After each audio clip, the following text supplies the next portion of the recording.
What's happening, folks? Back with another reaction, back with some more Aha, and we're going back to their 1990 album, East of the Sun, West of the Moon. You know, getting into the final third of the album. I've enjoyed this journey in large part, not only because of the quality of the songs, but because it is a different flavored album. Now, my understanding of what that flavor would be was just based on sort of maybe my oversimplified expectations, and I thought it was, mostly going to have a heavier kind of rock sound. And there have been moments where the guitars have really growled and gotten loud, but ultimately it's been more of a varied texture, more of a complicated or complex sonic palette than I expected, and I very much enjoy that. I was saying in the last reaction that there's a tune that's reminded me maybe of Johnny Cash, and there's been some other moments where it kind of had like sort of nighttime kind of jazzy feel, so it's been all over the place, but definitely a different sound or different collection of sounds than I heard in their first couple albums, but equally compelling, just in a sort of different directions. So I'm enjoying the diversity, as I guess what I'm trying to say. So yeah, we're up to the next tune, which is called "Waiting for Her." Is that right? Yes, "Waiting for Her." It's immediately suggestive of some different things. It's a sort of powerful phrase. Obviously, waiting can take different connotations. You could be literally physically waiting for someone either to arrive or to return, but even that could be complicated or like take different forms, which is to say, you could be waiting for someone because you are a helpful person in their life, and you make sure that they have rides to and from, that they're taken care of, and that they're a valuable person to you. So you could be diligently waiting for them to get off work or whatever. You could also be waiting for them to come home, and maybe they said, or to meet you somewhere, and maybe they don't show up. Maybe waiting for her is something that is more painful because it's an indication of how little priority you receive in return, relative to how strongly you may feel. So even like a direct, like literal meaning of waiting for her, it could take a number of different shapes. And then waiting for her could have like a more long-term metaphorical meaning, which is to say, like, you could feel that you have a real good connection, but maybe she doesn't quite see it that way, so you're waiting for her in the sense to hope that one day she kind of realizes or comes to see a similar thing, if not the same connection that you see. So yeah, waiting could be a more figurative or at least a longer term type of waiting. But yeah, waiting for her makes me think that we are talking emotional connections, romantic connections, maybe specifically like intimate connections. So it makes me think of relationship, and it makes me think of strong emotions, though exactly which way those run and whether they're bi-directional or unidirectional remains unclear. Given, again, it's like, I'm listening to Sycamore Leaves, I'm imagining sort of like a visual scene, and there's literally a line about the leaves falling from the trees, and I'm sort of getting a feeling, and then people point out to me, it's like, oh, it's, in the song there's a sense of anxiety and so on, and it's because he thinks maybe there's a body under the foliage, and it's like, oh shit. So basically, it's just another example of where, like, I get a sense of kind of like the scene that's being painted, but there's like crucial layers that I'm not picking up on the first time through, which again, I suppose, that's it's going to happen. Ultimately, when you engage with a group for the first time, you're not going to catch everything first time through. And there are moments where I'm hearing the sonics very strongly, and sometimes when that happens, lines just kind of go by because I'm like, oh man, like, listen to that guitar or whatever it is. So, yeah, but it's another indication that their lyrics, they have not only some depth and some surprising sort of creativity, but they're willing to explore sort of like dark aspects of psychology as they relate to perception and sort of emotion and so on. So I do find that very compelling, but let's get to it. This is Aha from their 1990 album East of the Sun, West of the Moon, and the tune is Waiting for Her.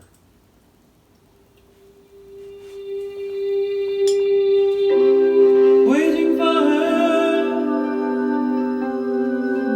that's all I ever do. Oh shit. Waiting for her, That's all I ever do. so I didn't The texture of that. take the measures justified.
I'm telling you. I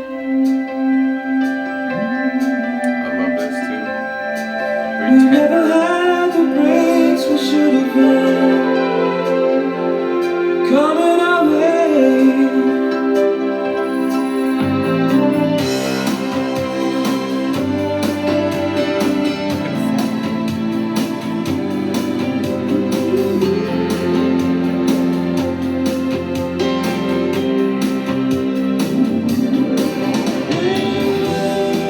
She's sleeping by my side. She's sleeping by my side. Eyes closed, all nights trapped inside.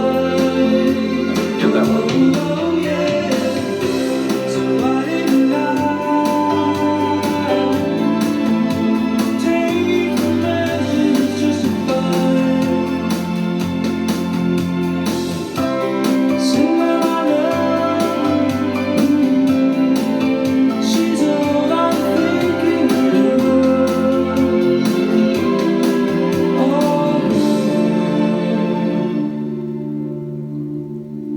I'm telling you. I love that.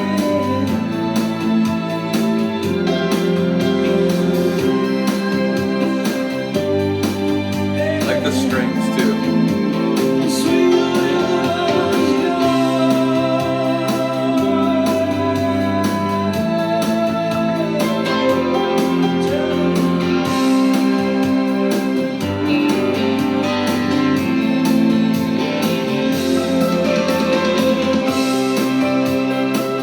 That drum roll.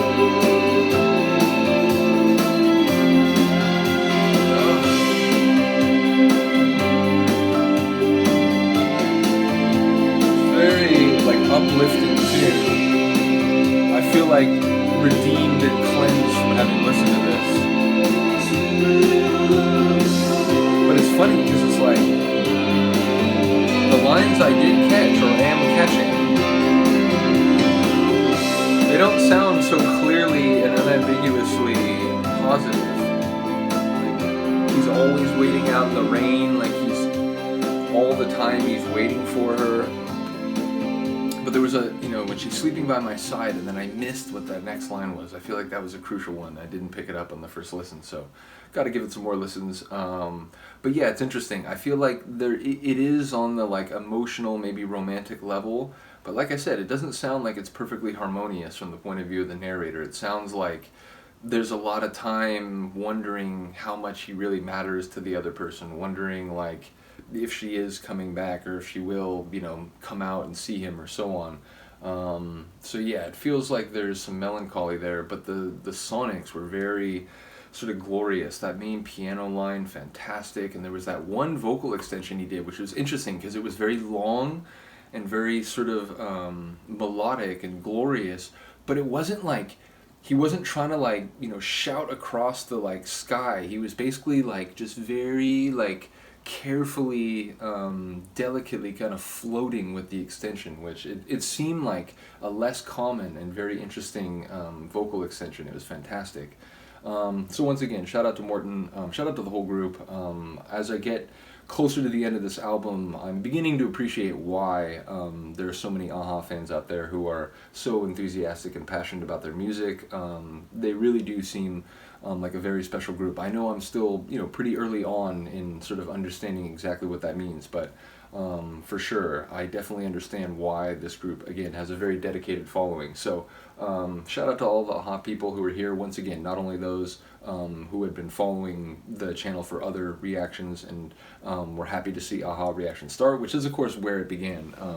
Again, shout out to both Han Solo and Philip, making a-ha material available to me, even though I didn't have any of the albums on my own yet. And man, like, am I glad that I was sort of given a friendly push to start that reaction, or to start a deep dive on their material. And so again, shout out to all of you who have since found the channel, because you are fond of a-ha as well. So yeah, big ups to all of you. Do let me know what you think of this tune. I will see you next time. Peace.